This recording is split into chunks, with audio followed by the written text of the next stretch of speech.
What is going on, people of YouTube and wherever we're streaming this? It's your boy here, Way of the Lock, with a new microphone. And I'm Alan the Lone Wolf. And we have a special guest with us. Hi, folks. I'm Dusty Roberts here, everybody's favorite Alaskan nerd on TikTok. Yeah, power of the nerds right there. No, this. Oh, nah, I thought there was I thought there was an echo or something. This is his first time on the Nerds Corner, and we humbly and proudly welcome you to our little corner, our little haven, whatnot. Yes, that's right. Pay me money. All of it. But yes, so there's one topic. I actually might switch my headphones because I don't know why I'm used to that. Hang on, guys. Give me a minute. This pause brought to you in part by lack of preparation. It's okay. I just wanted to test out these headphones, but just to see how they work. But I like the headphones better. Hold on. I don't think you can hear me. We can hear you just fine. That's kind of cool. Oh, wow. I turned off the mic and it didn't actually cut off the mic. Huh. There we go. Good. Back in my normal comfort zone with my big-ass headphones. There we go. But anywho, so there's one topic I wanted to bring up. I don't know if you guys saw it on TikTok, but it was oh, thank you, James. Appreciate you. But it's there was somebody at a Comic-Con who got banned for alleged stalking the voice actor. Honestly, I'm a little surprised it hasn't been more prevalent, just because of how everybody who's a voice actor now is much more in the public light than they were, say, in the early 2000s. But it's just kind of a sad thing that it has to happen now. Yeah. Yeah, because one thing I've that people are in the Discord about is they have you have one side that is talking about how the stalking is bad, and then you have the other side where it's I guess there are people who are defending the stalker's action by going, oh, well, this person's autistic and this person doesn't know better or something like that. I personally don't like the excuse. Same. Because there are many people on the spectrum in this world who manage not to engage in this kind of behavior that takes people out of their comfort zone. Yeah. Because they engage in a certain type of career, and voice acting is definitely a career. It's one that you put lots of time and lots of effort and in developing your talent and seeking out opportunities to display that talent. And while, yes, it is incumbent upon you to make sure you keep yourself safe, at the same time, there's a certain expectation of privacy, at least at the conventions, where you should be able to feel safe in those environments. So it's incumbent upon both people here to take steps, but ultimately the fault lies with the person who's been accused of stalking. Yes.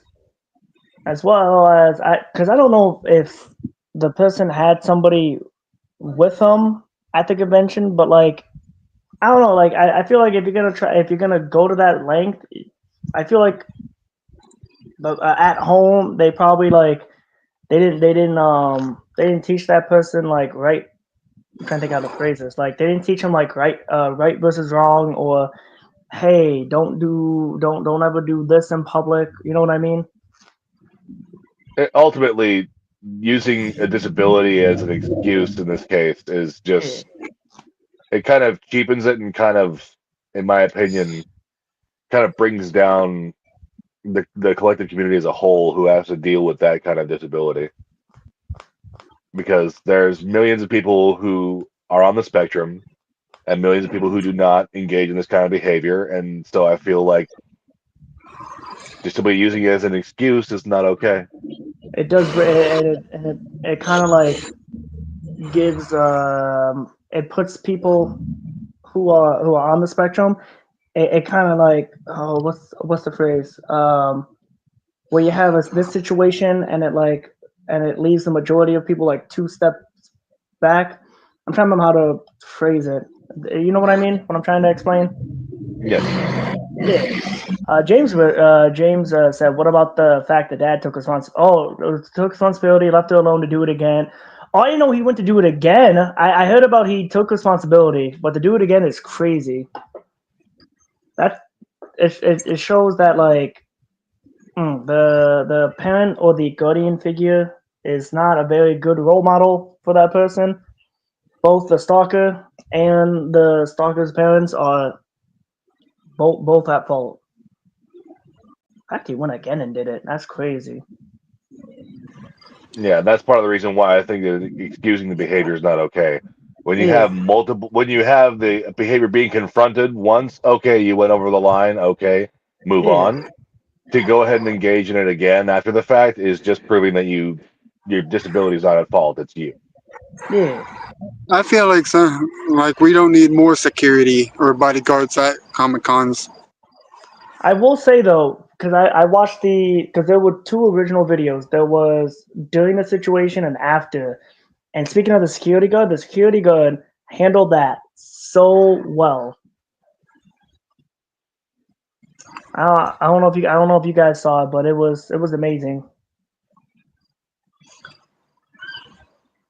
I did see with this one TikTok video where it was an autistic girl went up to a Pokemon booth Okay. and they like were really nice to her and everything, and like they bought her stuff from the donations that they got from YouTube or whatever because they were live streaming. Nice. And so they they let her pick a card, and the first card she got was like a hologram or whatever. Alan, do A you know what I forgot? holographic card. I don't mean to interrupt you, but do you know what I forgot to do? What we do What? every episode in season 2? Oh Our yeah. quote of the day. I forgot our quote of the day. Forgive me, everybody. So yeah, Dusty. One thing we do in season 2 is well, it's supposed to be in the beginning. There's supposed to be a quote of the day. Sometimes it comes up in topics, sometimes it doesn't. But today's quote of the day: the greatest act of love is loving someone as much as they learn to love themselves. Again, my apologies, guys. I usually do that in the beginning. You were distracted by my magnificent beard. Oh my god, yes. I had to trim mine because I work in fast food, so I can't let it grow as long as luscious as yours. More's the pity. But hey, Yeah. who wants to have a 12-inch long hair come out of their whopper? Exactly. Do you think security at cons should be better notice patterns? Yes, because there's not a lot of people that was like that one security guard, but we definitely need to get more like that. Definitely need more security guards like that can see a situation and can register the right outcome to go about that situation.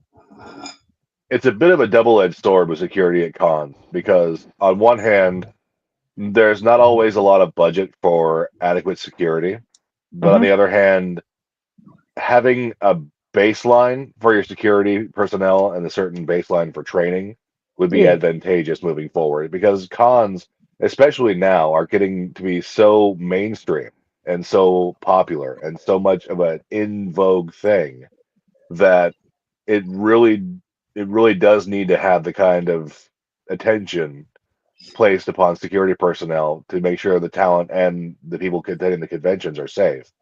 Because you're talking hundreds and hundreds of people all there to do multiple different levels of things over the course of several days. It stands to reason that you need to have adequate training for your personnel. Absolutely. As someone who's worked at security myself, I understand that having that kind of level of security also tends to cost more because you can't just pick someone off the street and say, hey, stand here and make sure nobody gets hurt and expect them to know everything that they need to know to do that effectively. Yeah, But isn't it? I don't know if it's in every state, but I know my two of my friends who work security, they had to get licenses and do tests and whatnot. yeah, that's true. And it's not like you're armed security. It's just, it's still a case of you need to be able to recognize certain patterns and attitudes and not allow things to go past a certain point. Yes. Also, James noticed your magnificent beard too, plucked from the pages of I'm not gonna try and pronounce that because I'm gonna butcher it. Asterix the Gaul. Yes. Asterix et Obelix, the comic that has been going on out of France and Canada for many, many years. No, I am not. More's the pity. Were only that I had Asterix clout. Probably. Let's see. Je suis un nerd francophone maintenant. Yeah. Indubitably. What other? Did you have any topics you want to bring to the corner, my good friend Dustin? How about the fact that every single one of us has a beard? 99% of the podcast that I get in, at least like half of the guys are either clean shaven or don't grow beards whatsoever. What? Like this is the nerd version of the Beardly podcast. I kind of dig it. We are the Beardly nerds. What can I say? We're Beardly nerds.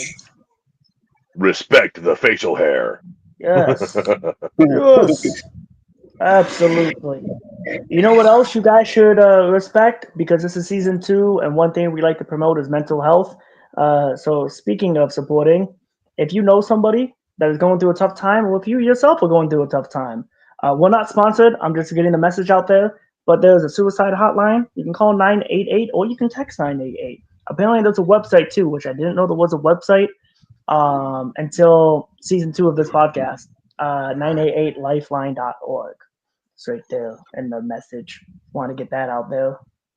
Yeah. I try to do that every episode too in season 2. Exactly. Mental health is something that always needs to be in the forefront of everybody's mind. Everybody goes through struggles, especially in turbulent times. I mean, you could say the times are tough now. Times have been tough always. There's never been a time where everybody's just kicking back and relaxing, going, "Man, life is so good for everybody." No, it's not how it goes.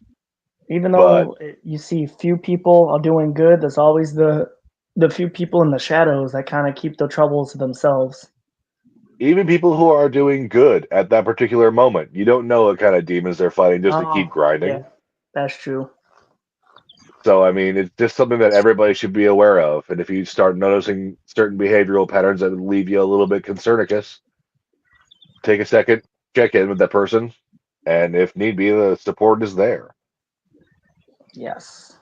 It's always good. It never hurts to reach out. Never hurts. As well as one thing to keep the mental health, keep the mental health in a stable thing. We try to create a community called the Nerds Corner. We try to keep a safe haven. We keep out the toxicity. We have a Discord now, hence the scrolly text. Yeah, we're trying to make it nice and friendly fandom. The safest we can. Yes. We put the nerds in the corner. Yes. We got the good corner. We're the cool corner. It's like when you were in high school or college and you had that one corner of the section in the lunchroom. That's where the actual cool kids were at. We were discussing about Pokemon, playing our Yu-Gi-Oh, Magic the Gathering, our reading books. Mm-hmm. Running my 30-minute D&D one-offs. Oh yeah, and that too. D&D. Now, speaking of that, are you in a forever DM role, or are you able to play as a player? Nope. I refuse to be forever DM. Nope. Plus, I demand a certain level of preparation for being a DM in a campaign, just because I've had the fortune of being with some really, really dedicated DMs that have the reams of paper and the maps and the plans and the ideas and the contingency plans for when it inevitably and always inevitably goes off the rails. Yep. That I don't tend to have the time to commit to it, to actually dedicate to it, to be what I would consider to be up to a minimum standard. But that being said, I also approach my characters much the same way. I'll have backstory, I'll have characterization, I'll be completely in the role. I'll even get to the point where I'll have props or individual costume pieces that I'll wear on the Zoom calls or the Discord calls, just because that's the guy I am. And I always bring the chaos because, yes. You probably would like the campaigns I've done. One thing I'm trying to do is, Mhm. and I talked about this, Alan, you can correct me. It's either season 2 or it was last season of the podcast. I want to try. Oh no, I think it was a TikTok live. I want to try and make a D&D session, but like TikTok live and have like a bunch of our mutuals together. I'm just trying to figure all that out. Doable, Yeah. very easily doable. It's the same as any other streaming platform where you can have people join at the same time.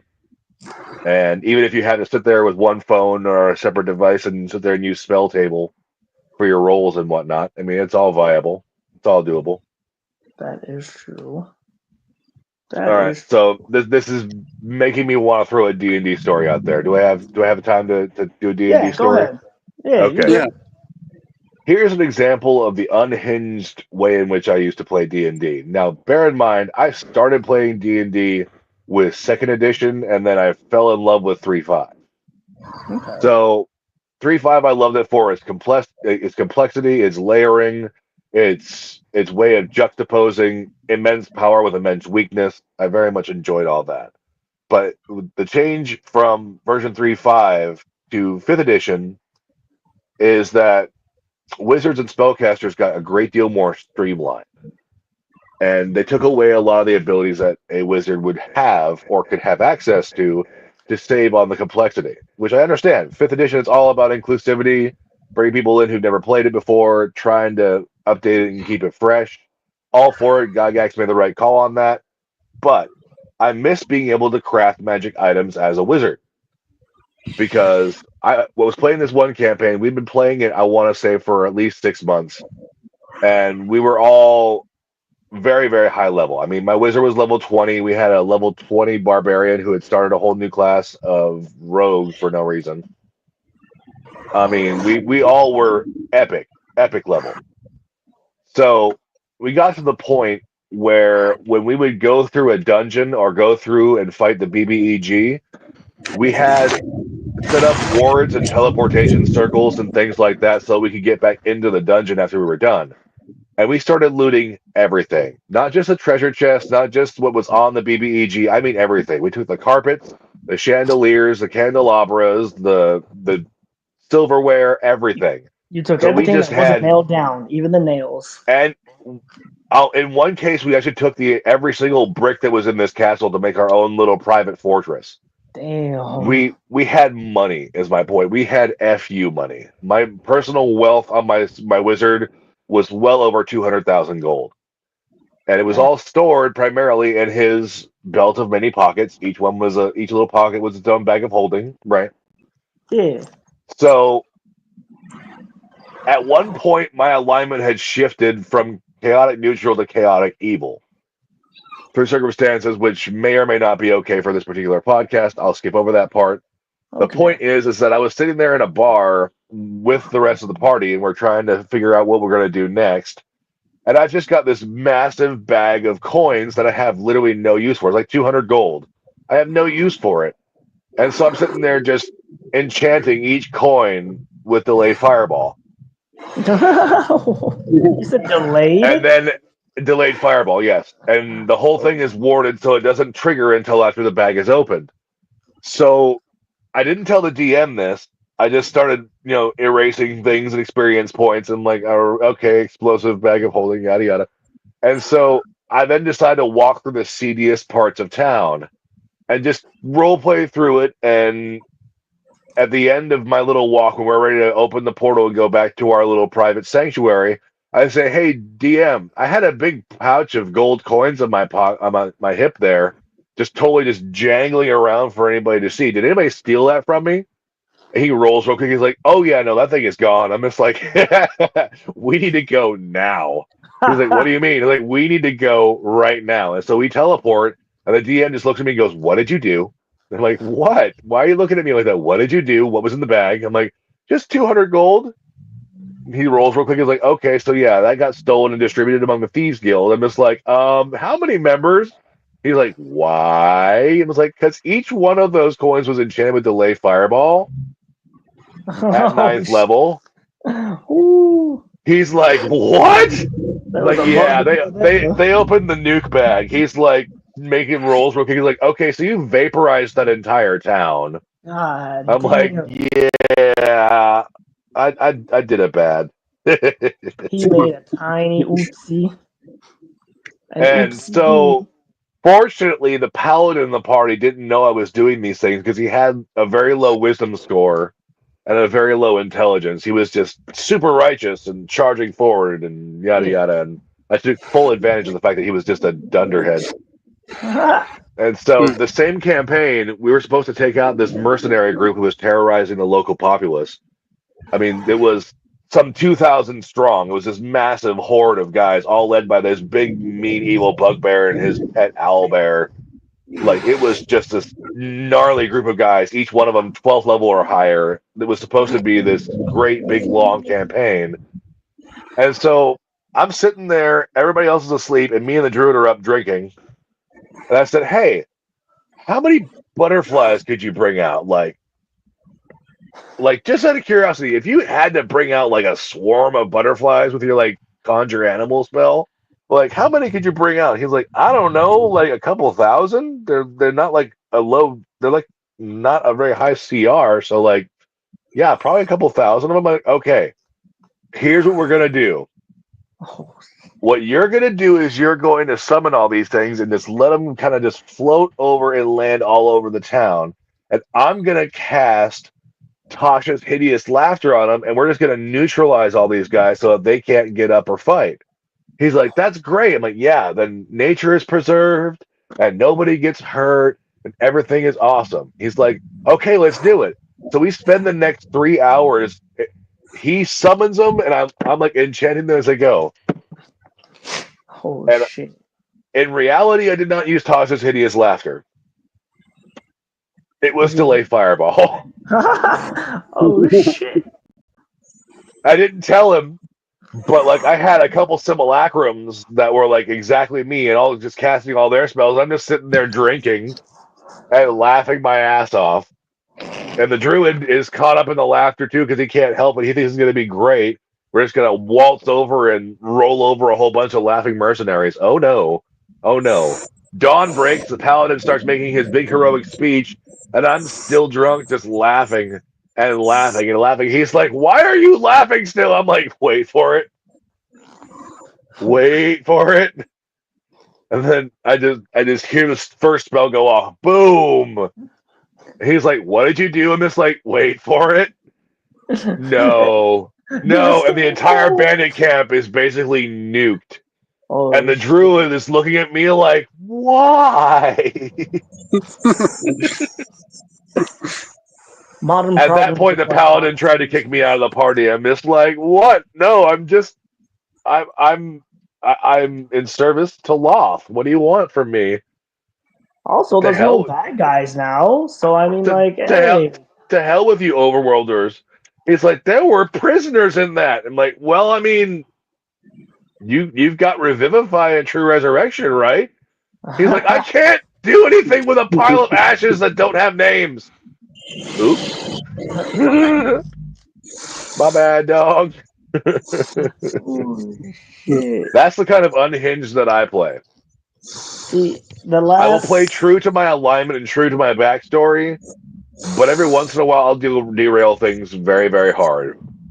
the last time I did something unhinged, because I'm in the DM role. I can't help it. At any time I get into a session, they just go, "Hey, who wants to be DM?" And I'm like, nobody raises their hands, and I go, "All right, I volunteer as tribute."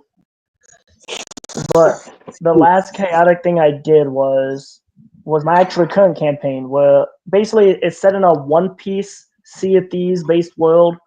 You got pirates and navy. They've been at peace for like 12, 15 years. Anywho, my party arrived at the island in the midst of celebration of peace. And among them, there was activities, there were vendors, and they found a vendor led by the guy who ran the vendor was an Aarakocra, the bird type creature, and he had an interesting wheel called the Wheel of Misfortune. You spin it, you either get something positive, you get something negative. And the first time they spun the wheel, It was fun, and my player just randomly just disappeared because it teleported him. He's like, "Wait, where did he go?" And I was like, "I don't know. He's gone." But luckily, it just teleported him on the other side of the island. But now they have the Wheel of Misfortune on them. Yeah. So they decided to keep it. That's the last crazy thing I've had in D&D. So, my favorite character I ever played was just this dirt dumb barbarian. I mean, I wanted my dump stat to be IQ, and I wanted it to be as low as possible. I literally wanted it to be a 3, but the DM wouldn't let me. He's like, he wouldn't let me leave it as a 3. He said you got to have at least a 6, otherwise you're a drooling idiot who can't even like understand simple common speech. I'm like, okay. And he was a half giant. Again, this was in 3.5 before they gave the Goliath race class. Yeah. But I would not, for whatever reason, the gods blessed my dice that year, and I couldn't stop rolling criticals. And I was specifically had an enchanted great axe with all the enchantments I could to lower the critical needs for it. To where if I was rolling over a natural 14, I was critting every time, and great axes are times 3 criticals. And again, barbarian and frenzied berserker were my classes. So stacking all that on top of an already base 20 strength, plus all the other enchantments that I had on me to increase all that, I was just slaughtering everything.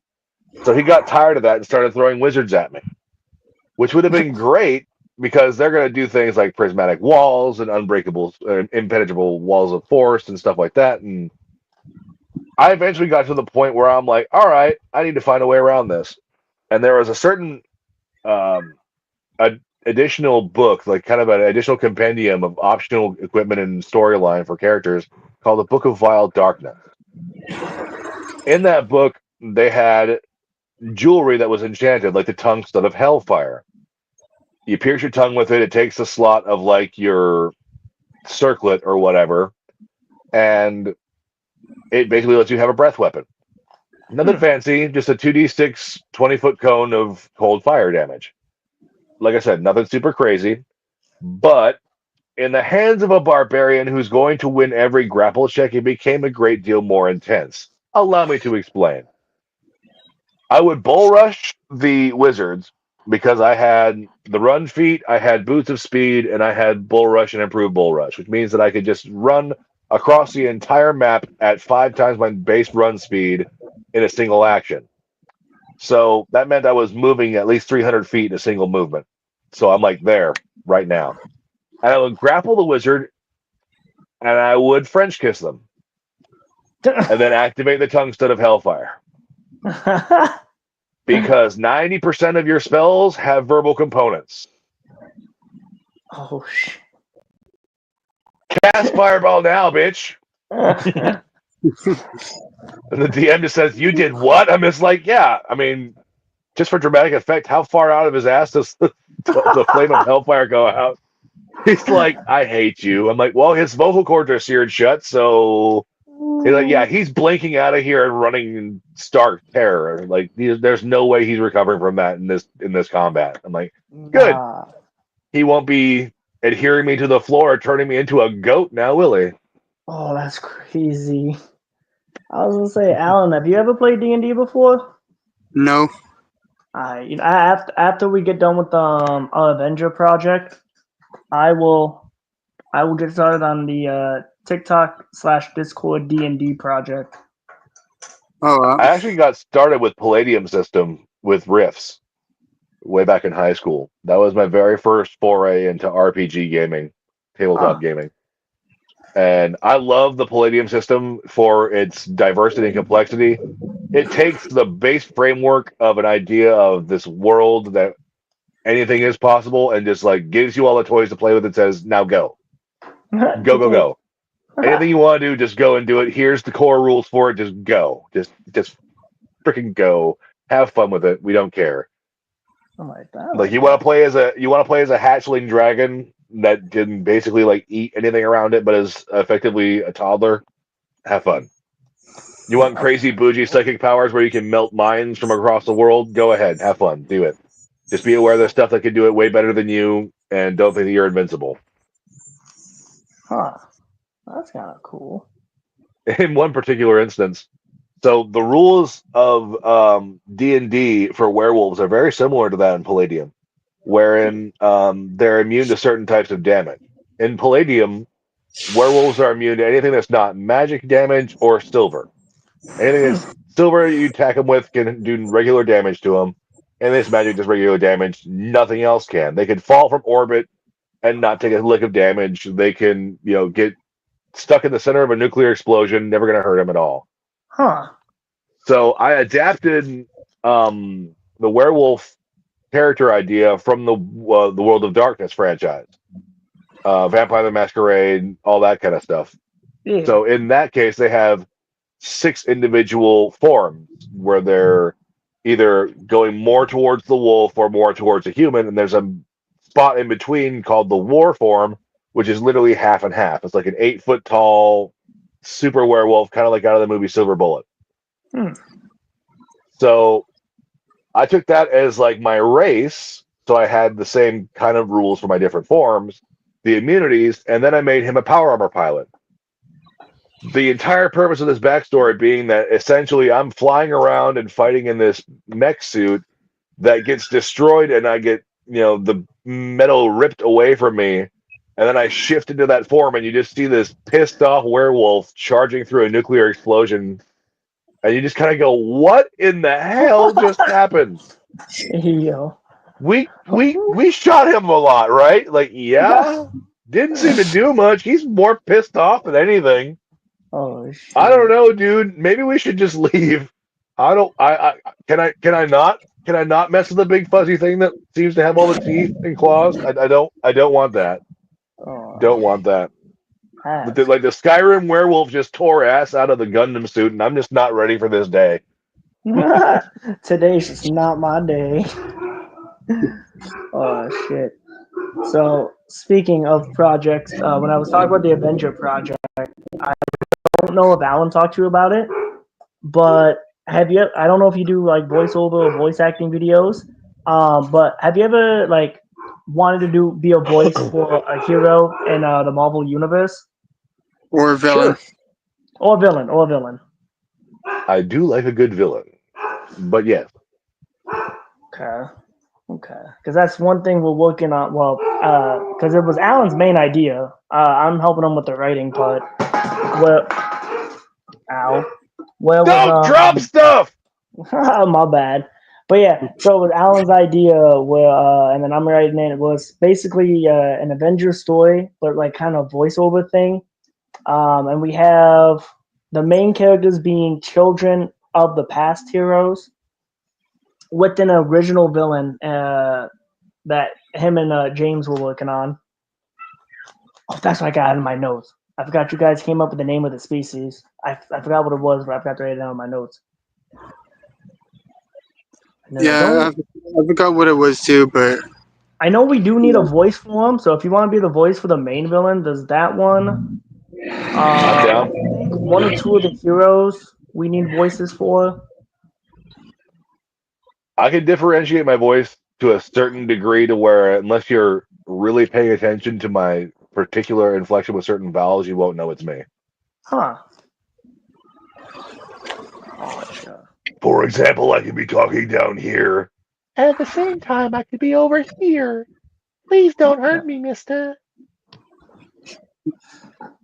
I have range, is what I'm saying. Vocal performance was my major in college. Yeah. I think okay, when we get done with this, I gotta make sure I write a note about that. If you don't mind, we might have you as the voice of the villain. There's Like James said it in the comments. Oh, thank you, James. Hold on, that was the name of the species. This is like a squid human. Between a calamari and a human, basically, is the name he came up with. He's a calamari. Oh, so he's a hentai protagonist. Turned antagonist because nobody understands his fetish. Little do they know. I just want the big booty bishops. Yeah, I asked James one day, like, can you help me come up with an original villain idea? And he was like a humanoid squid-like race. And then as soon as I saw that message, I went, "Ooh, write that down. Put that in the notes." So an illithid without the hive mind. Gotcha. yeah. Yeah. Tentacles. Exactly. And then there's a villain we have there that's like, I forgot how James worded it, but it's like he has a sight like an eagle, kind of, where he's. James can explain it better, but like, and Yeah, I was then gonna say, James, if you can write it down in the comments. It's gonna take a while. Yeah. How else are you gonna buy the BBLs? Duh. Yeah. and then I came up with one that's like, a bear kind of on steroids in a way. Wait, a what on steroids? A bear. Oh, I think I remember that character. Yeah, he has like super strength and durability, but he's not much like. Think of like the Hulk, but a little bit bigger and a lot more meaner and tougher. Damn. So he's unbearable. Ha, Yeah, I like that. I couldn't help it. That pun was just barely sitting there. Bear with me. I like to make puns. Hey, it is all good. and we're thinking of either doing 15 or 20 episodes for the first time around. Yeah. And if they gain any traction, then we'll do like more episodes or whatever for. Yuki, When I was send thinking me of the this, deets. I got you. I know I'm still working on a script because like the main thing I had was the main villain. I'm trying to remember how did I put like the main villain and his like army of like calamari species. Yeah. They entrapped the old heroes in this like ink dimension where they can't escape, and now they left the next generation to protect Earth, where they're also trying to also get their parents back. I mean, there's like two members of the Avengers who would immediately have a serious issue with being stuck in a separate dimension. Wanda and Thor being chief among them. Doctor Strange would just simply beat cheeks out of there. But in this hypothetical scenario, I suppose it is conceivable. Might behoove us to go 200 years in the future, just to be so far separate from them to be at least conceivably out of the realm of possibility for them to get out. Yeah. And then send Thor back off to Asgard or some other world where he's not, not able to just show up. Yeah. Like something's going on where he couldn't help. All the Asgardians can literally like poke a hole in reality and teleport basically anywhere. Like it's one that they don't use a whole lot in modern continuity, but it's something that Thor definitely can and has done, just on a whim. I have to keep that in mind, then. Where the story for our Or Avengers you can go completely separate from the intellectual property and just pull an Invincible where these things are reminiscent of these characters without being the same licensed name or IP. Oh, I mean, that's another safe way of doing it. So at least that way you have plausible deniability for how their powers work. Yeah. And you don't, attract the attention of the big bad mouse who owns Marvel now. That is true. That is true. They Yeah. got lawyers, brah. Yeah, no, that's one way I can think about. Yeah. I definitely don't want to get sued. I don't have the good lawyers that they do. I don't either, but our story like takes instead of place Thor, he could be Door, D with a O and the two dots over top of it, RR. Yeah, that is true. I mean, instead of Doctor Strange, it's Professor Weird, and he's a professor of magic. Like just sidestep it ever so slightly, just enough to where you're like winking at the audience without like trying to shove this narrative down their face. Yeah, like, hey, these characters could be them, but they're not.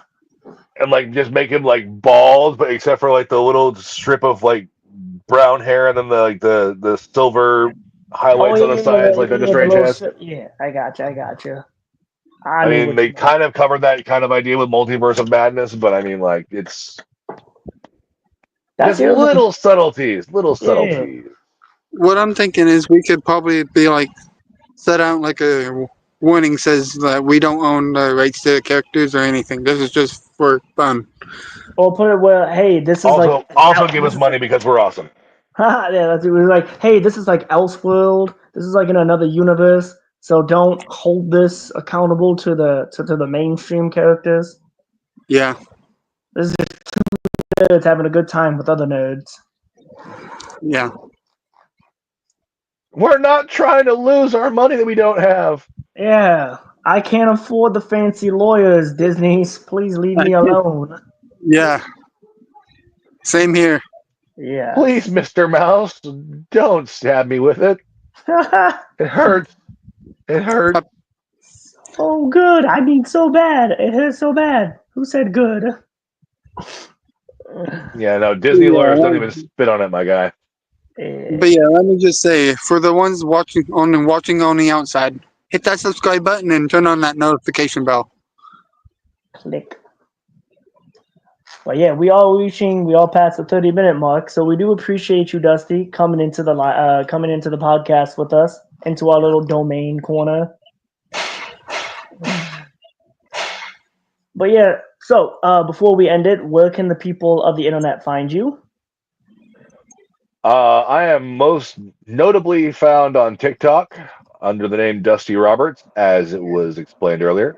I'm also on YouTube, Instagram, and Facebook, all under the same names. I am open to subscriptions and DMs for individual comment and questions regarding different kinds of content. If you want to see one fighter or another go up against another, say Luffy versus Naruto, for example, I will give you an exclusive breakdown as to why. You simply need to ask me the questions. I'm also starting a cameo up here soon. That'll be available by the end of this month. Again, same name. Hell yeah.